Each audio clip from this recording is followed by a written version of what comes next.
Hannah Murray on TRE in the afternoon. Joining us on the line now is Tommy Barnes, who worked as a graphic designer in London for 15 years and performed as a stand-up comedian in his spare time. After being happily made redundant, he set off to France with his girlfriend, and there they started a microbrewery, and his book, A Beer in the Loire, shared his story.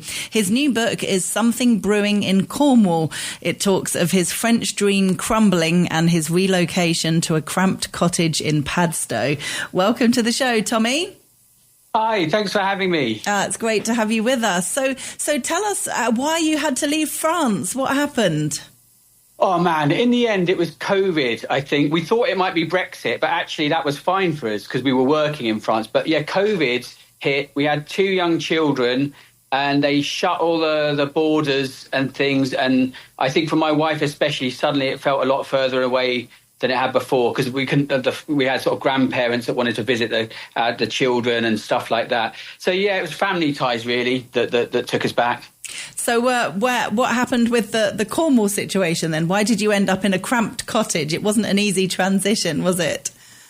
No, it wasn't. We had this beautiful house in the Loire, Maison de Maître, I think they're calling it, all this space and great high ceilings. And we moved back to Cornwall. My mother-in-law lives in Cornwall, so we came back to be nearer to her, and she very kindly put us up.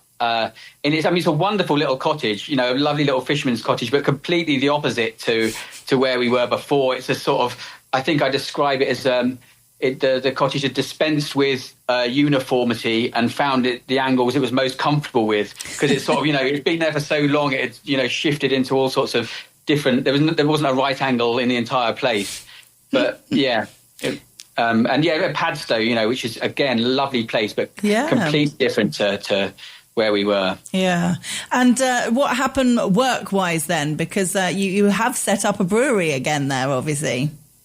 That's right. So I got a job. One of the reasons we came back as well was I managed to get a job at St Austell Brewery, which is my favourite brewery, and down in St Austell, unsurprisingly. So I worked there for 6 months. Didn't cover myself in glory, I'd say. I found it very difficult. It's very hard going from being your own boss to being sort of the 12th brewer out of 12 and in this great big thing. I loved it, still my favourite brewery, and I made loads of friends there. But incompetent is a strong word, but I struggled, with that sort. You have to be so precise, and whereas when you're just messing around in a barn brewing your own beer, you can do what you want, So how did it transpire then that you ended up going back to doing it yourself? I mean, I was 6 months there, and I just decided I really missed France, and I wanted to bring a bit of France back to Cornwall. And so my old brewery kit was in a hangar, my friend's hangar in Marigny Marmande, in the Indre-et-Loire. And so I went, drove back, chucked all the old brewery kit in a big van, came back and started up Bralou Bière again, which was the name of the brewery, because we lived in a village called Bralou in France. So, just started it up, brewing the same beers that I brewed there. Obviously a lot better because I've been to St Austell and realised, how you should make beer. But I brew Berger Blonde is one of my favourites, which is a beer named after my neighbour Damien Berger, who once drilled a hole in my living room wall. So that's that's got on purpose or by accident? Well, yeah, it was when we first moved over there. We invited them over, and we drank quite a lot of cognac. And Damien suggested that the reason our fires, we had open fires, the reason they weren't working very well was because there wasn't enough oxygen getting to them. So he suggested just drilling a hole from the garden into the living room. And at the time, I just accepted this was a great idea. As I say, we were several cognacs in. And then I was woken the next morning with a sort of stinking hangover to the sound of a drill. And it was Damien. He'd just drilled a hole from the garden into the living room. And it did make the fire work better. I was going to say, did it work? Yeah, but it did. But also it meant that we had a sort of a breeze blowing in through the living room as well. So, yes. Swings and roundabouts. I don't know whether ultimately it was a success or not. No. But he was a very good friend, a very nice guy. So with regards to brewing your own beer, how did that start? I mean, it's a lot of people's ambition, I suppose, the idea of doing something like that, but actually doing it, being good at it, and then turning it into a successful business is a big achievement. Yeah, I didn't know much about brewing at all. I knew a lot about drinking beer, but not anything about brewing really. Till we moved to France, we had our big barn, and I didn't know. I wrote. My plan was to write a murder mystery, so I wrote a murder mystery, sent it to every agent in the UK, and they all unanimously said it was rubbish. So then I didn't have anything to do, and I thought, well, I better think of something else to do. So then I started brewing beer on a little homebrew kit, just selling it down the local market in Bralou. And after that, I got a slightly bigger kit, like a sort of like the smallest professional kit you could get, really, and started brewing beer from there, learning on the job. And really, I made every mistake you could possibly make several times over, actually, which, tells you a lot, I think. But, constantly flooding the brewery, things exploding, you name it, I did it. Oh, dear. Yeah. But I mean, you learned from your mistakes, I guess. You only did these things once, I assume. I did learn from my mistakes. It was a steep learning curve. I didn't do those things only once. I did them often quite regularly, which is, again, worrying, I think. But, ultimately, we started making decent beer. And like I say, coming back to the UK, working for St. Austell, I learnt loads about good beer there. And so now the beer we make is pretty decent, I mean, I'm not going to say I'm a master brewer or anything, but we make interesting beers. We make a saffron lager, and we make a Christmas pudding stout with 12 Christmas puddings in it. Wow. We just chucked them in. This year we tried to set them on fire and chuck them in, but we couldn't light them, unfortunately. So, but that's probably a good thing. So. Yeah. So how do you know what kind of flavours are likely to work in a beer? The ones that you just mentioned. I mean, what made you think of Christmas pudding beer? Oh, I mean, it's instinct, really. I think there's several aspects to being a good brewer. I lack most of them. So, like, you need to be a scientist, really. You need to be an engineer. You need to be studious, fastidious. But you also need a good palate, and I think I've got a good palate. So 1 out of 5 isn't bad. Yeah. It's instinct, and you don't always get it right. The beauty of having a smaller brewery is if you haven't made 100,000 litres of beer that tastes horrible. If something doesn't work, it's not the end of the world. I made an asparagus beer once, which was for an asparagus festival, and it actually sold quite well because it was an asparagus festival, but like you wouldn't drink it outside of that. It wasn't. I never made it again. It wasn't pleasant. But other beers like the saffron lager we make because in Bralou, where we were, is a big saffron growing area, and so we were trying to use local ingredients, and that just seemed to work really well. Saffron. So I've carried on making it over here, and it's probably our most successful beer. Amazing. So what are some of the typical mistakes that brewers make then? I don't mean mistakes that they learn from necessarily like you've gone through, but the sort of mistakes that mean they end up having to close the company because they're not selling. I mean, how do you get the products out there? Oh, God, well, this is the issue. It's a really terrible time to be a brewer at the moment.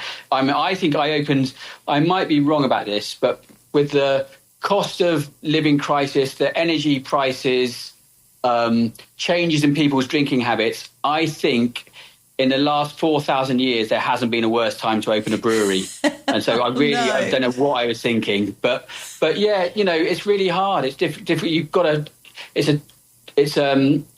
a saturated market. There's lots of breweries out there. People aren't drinking as much. The hardest thing is just getting your name out, and just being discovered. And trying to get people out. People need to come out more and rediscover the little bars and tap rooms because they're fantastic. They're great atmospheres. Where we are in Cornwall, we're really lucky. We've got loads of great breweries. We've got Blunt Rock over the estuary, which is just an amazing brewery. There's, Pipeline down in Newquay. I can't mention them all, but, Howl up in Bude. Loads of great breweries, great little tap rooms. And so we need people to come back out and start drinking again. Yeah.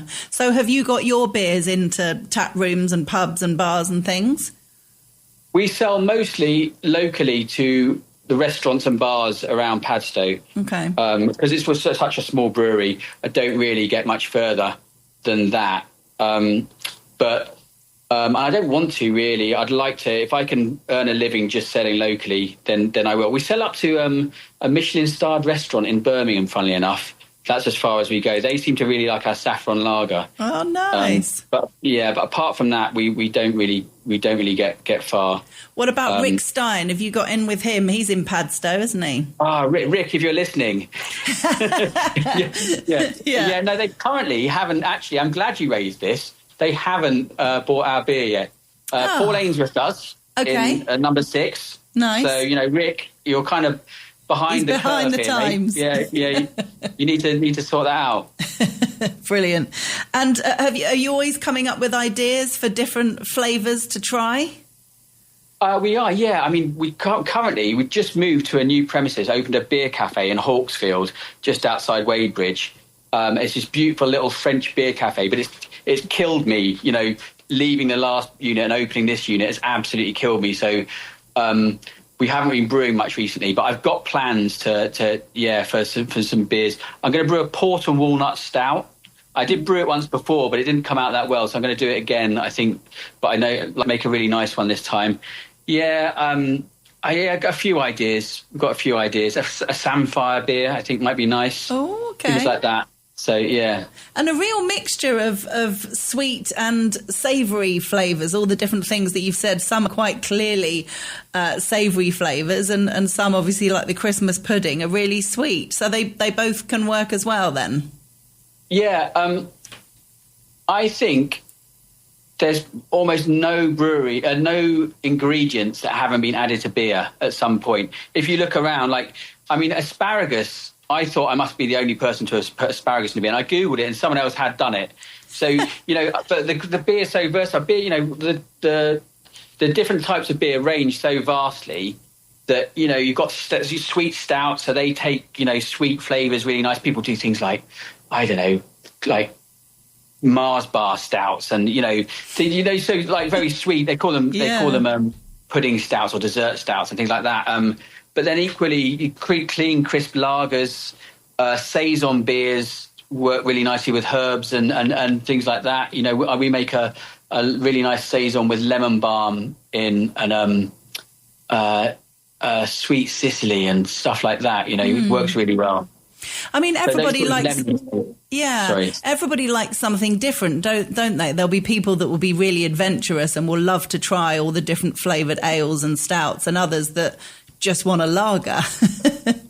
100%. The beauty of beer is there's such a wide range. There's something for everybody. We get that all the time. There's people that really love, say, our. We've got a red IPA, Blood of Bralou red IPA, which is bitter and hoppy and malty. And then some people will like our saffron lager, which is very clean and, light and refreshing. So, yeah, absolutely. But, yeah, people have completely different tastes. And there's always a beer. There's a beer to suit everybody. Yeah. There's a beer out there for you. You just haven't found it yet. Do you do beer tastings? Because that could work quite well. Yeah, not formally. We do them informally. If people come in, I'll just give them tastings. I don't do sort of beer flights and stuff like that, just because I'm not organised enough. I haven't got around to it yet. But absolutely. We've got at the beer cafe. I have 4 beers on. You go to some tap rooms and they might have 12 or 20 beers. Which is fantastic. You can try all these things. But like I say, we're just a little beer cafe, so we've got 4 beers on. And you can try what you like. Yeah. I love the idea of a beer cafe. I'm not sure I've heard of that concept before. Yeah, it's just a bar. It sounds snazzy, but it's just a bar. Okay. I was going to say, what's the difference? Yeah. There isn't really one. No, that's it. Yeah. I love it. But, But no, it's been a real journey, coming back here. So I've written this as my 3rd book, Something Brewing in Cornwall, and it's just all about really dropping the life in France and starting up here in the UK again. And ultimately it leads to the beer cafe here and where we are now. Yeah. So spoiler alert. And was it fun writing it? Was it any different writing this book compared to a beer in the Loire that I mentioned? Yeah, it was like pulling teeth writing this beer. This book, I think. Yeah, it's just so hard. It's so hard trying to get a brewery going. It's been so difficult. And to try and write a book alongside it has been very, very tricky. But yeah, just about, I spent, up at sort of in the early hours of the morning before the children were writing things here, writing bits at the brewery while I was brewing. And but I'm really pleased with it. I think it's my best book. And it's, I thought it was a light-hearted sort of comedy jape, but people keep saying it's heartfelt and brutally honest and things like that. And I'm like, well, is it? But I think it is, because we went through such hard times. I think there is a lot in it, and it's about creating your own world, trying to find for a long time I thought I should be doing what all the other breweries were doing and just following a sort of a set pattern. And eventually I realised that you've got to sort of do what's you, no matter how weird it is and, odd. And so, hence a little French bar in the middle of Cornwall, it's just how it ended up. Yeah, nice. Well, if people want to read the book, read your story, Something Brewing in Cornwall, it's called. It's available on our website, TRE.radio, and it's by Tommy Barnes, who we've been chatting with. Tommy, thanks so much for joining us. No, thank you. It's been a pleasure.